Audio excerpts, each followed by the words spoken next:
Ben. It's Ross Tucker. Great to talk with you. Thanks for coming on the show. Thank you, man. How are you? I'm great. I was telling these guys earlier, Ben, anytime I ever meet an actor or a comedian, my go-to line when I meet them is, hey, man, I really appreciate your work. Is that a good line? I really appreciate your work. I like that line. It's I say that to people when I meet them who I'm a fan of. Sometimes there's something specific that people connect with, but when someone says it, you feel like it's genuine. It's always a nice thing. What's the number one thing you get from people if they see at Starbucks or on the street? What's the number one movie or show that someone brings up to you? You know what? There's not one specific thing I find. Over the years, there have been different ones. I guess a lot of people connected with the Meet the Parents movies. Sometimes I get a lot of Zoolander over the years. That was one of the reasons why we wanted to make a sequel. I just felt there was an audience out there of people who really, really got the first one, even though when it first came out, nobody really went to see it. So it sort of developed this following. But no, not really one specific thing. Nobody went to see Zoolander? I didn't realize. I saw it. That movie's awesome. Thank you. Yeah, no, not nobody, but very.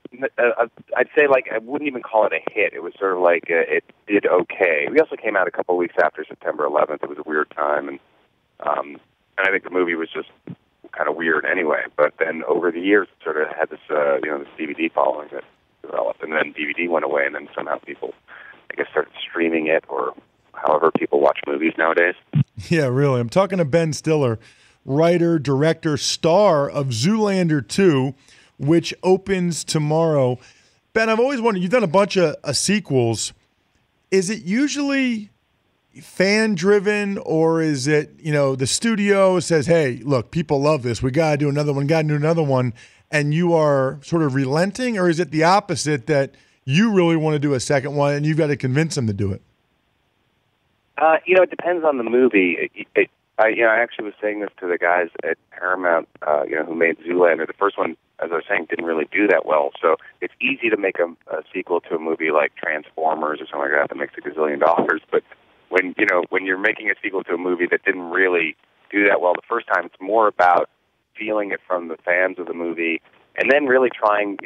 For me on this one, that's what I wanted to do, because over the years I thought we weren't ever going to do it, and then when it started to just feel like there was a momentum building, and the people who were involved, Will Ferrell and Owen, were into it, and then we started working on the script, and so we really wanted to do it, and I really just wanted to try to do this one really for the fans of the first one, to try to give them something else. But then, it's also a challenge, because when you do that, people have such a deep connection with a movie like that's an older one, that you risk kind of going into their world and going, well, is this what they wanted? It's an interesting thing.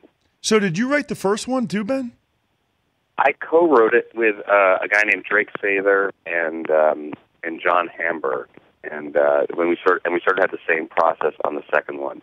There's a bunch of guys, and we tried to work sort of as a team, and we open it up a lot and try to just find the funniest stuff. It's interesting. We're talking with Ben Stiller here. He's the writer, director, star of Zoolander 2, which opens tomorrow, and I'm guessing will do, it sounds like, a lot better than Zoolander 1, because I can imagine everybody will go check it out.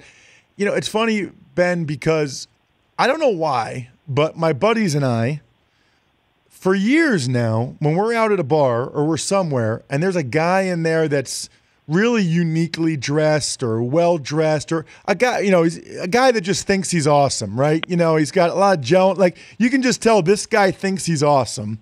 My friends and I will always go up to each other and be like, check out Hansel. He's so hot right now. Hansel, he's so hot right now. And I don't know who started that, Ben, but I'm 36 years old. My buddy Jack and I, though, anytime we're anywhere, it's like, check out Hansel over there. He's so hot right now. And it's just that still stays with me this long. Does anything in your life, are you like that with anything, any movie you ever saw or any movie you were ever in? Do you ever quote a movie like that? Caddyshack for me is a big one. and I'm not a golfer. I'm not into golf really, but I saw Caddyshack came out when I was like, I think like 16 or 17 or 15 or something like that, and so I memorized all of Bill Murray's monologues. So Jump Ship in Hong Kong, Tell 'em I'm a Looper, all of it. I used to drive everybody crazy with it. And so, to this day, those are the lines I'll never forget, and that you live with. And I mean, that's the great thing about movies, the ones that really that you connect with, or lines from Jaws, movies that you see and that make an impact on you. It's they just become a part of your life. So yeah. So did you ever meet Bill Murray? And if you did, what was it like?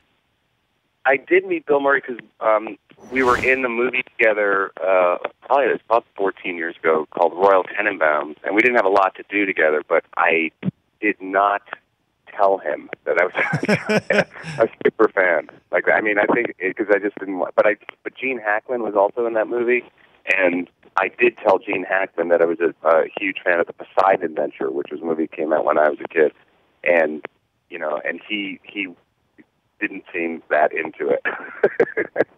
That's funny. I think, yeah. Sometimes you kind of just want to keep it to yourself, Yeah, evidently. Last question for you, Ben. Appreciate the time. Tell me a little bit about Zoolander 2. And can someone go to Zoolander 2 if they didn't already see Zoolander 1? Yeah, I hope so. I mean, hopefully the movie stands on its own. It's a ridiculous movie. The tone of the first movie is, pretty crazy. It takes place 15 years after the first one, and Derek and Hansel, who were the top models, have sort of fallen from grace. There's been a huge tragedy in Derek's life, because at the end of the first movie, he opened up the Center for Kids who can't read good and want to learn to do other stuff good too, and that collapsed. There's an implosion of the building when the second movie starts, and there's a huge tragedy that happens. So he's sort of an outcast, and Hansel is maimed, his beautiful face is scarred, and they kind of have to work their way back into the world again. They get called back by this new fashion designer named Alexandria Atos that Kristen Wiig plays. So they get brought back into the world of fashion today after having been out of it 15 years. And Will Ferrell is playing Mugatu, the designer that went to jail at the end of the first one for trying to kill the Prime Minister of Malaysia. It's a really intricate plot, and it's very serious. Hey, I really appreciate you calling in, Ben. Is there going to be a Zoolander 3? Do you know that already?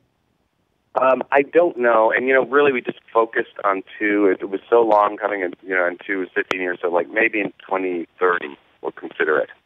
Nice. Thanks so much, Ben. Really appreciate it. Good luck with the movie. All right, man. Take it easy. Thanks a lot.